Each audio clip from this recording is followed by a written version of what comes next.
Une histoire vraie. 2 cris. Puis le silence. À Castel-Sarrazin, ce vendredi de novembre, la nuit est tombée comme toutes les autres. Les rues étaient calmes, les volets déjà fermés.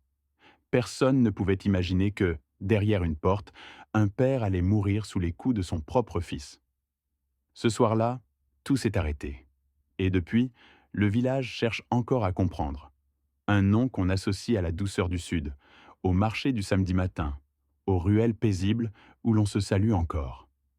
Mais ce vendredi 7 novembre, vers la tombée du jour, quelque chose s'est déchiré dans cette tranquillité. Dans une petite impasse, à 2 pas du chemin du chantre, les cris ont traversé les murs. Quelques secondes seulement. Des mots qu'on n'a pas compris. Puis le silence. Un de ces silences lourds, qui gèlent tout ce qu'il y a autour.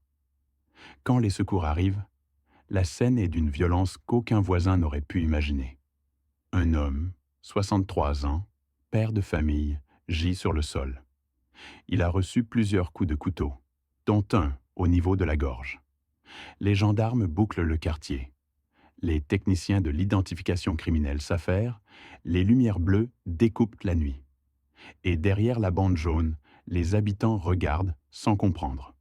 Le suspect est arrêté quelques minutes plus tard. Son propre fils. Un jeune homme d'à peine 20 ans.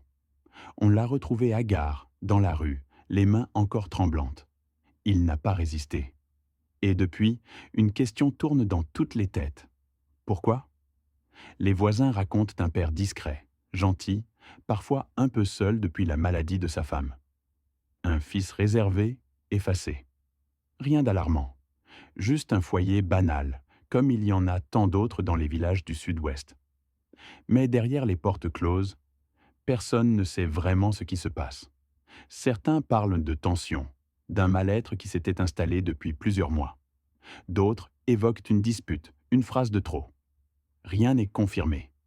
La gendarmerie de Castel-Sarrazin poursuit les investigations, tandis que le parquet de Montauban cherche à comprendre le geste du jeune homme. Un drame familial, disent-ils. Mais pour les habitants, c'est plus que ça. C'est une fracture dans le cœur du village. Le lendemain, l'impasse de la Laque est déserte. Un bouquet de fleurs posé sur le trottoir, une bougie allumée par une voisine, et cette impression que le temps s'est arrêté. Dans les cafés, on chuchote encore. On se demande ce qui a pu pousser un fils à lever la main sur celui qui lui a donné la vie. Il n'y a pas de réponse, seulement des visages fatigués et ce besoin de comprendre l'incompréhensible. Dans la maison désormais vide, les volets sont fermés. À travers la clôture, on aperçoit une chaise renversée, un pot de fleurs brisé. Le genre de détail que la mémoire garde longtemps.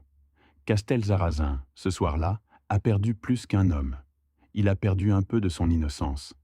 Et dans le murmure des rues, il reste cette phrase que tout le monde répète à voix basse.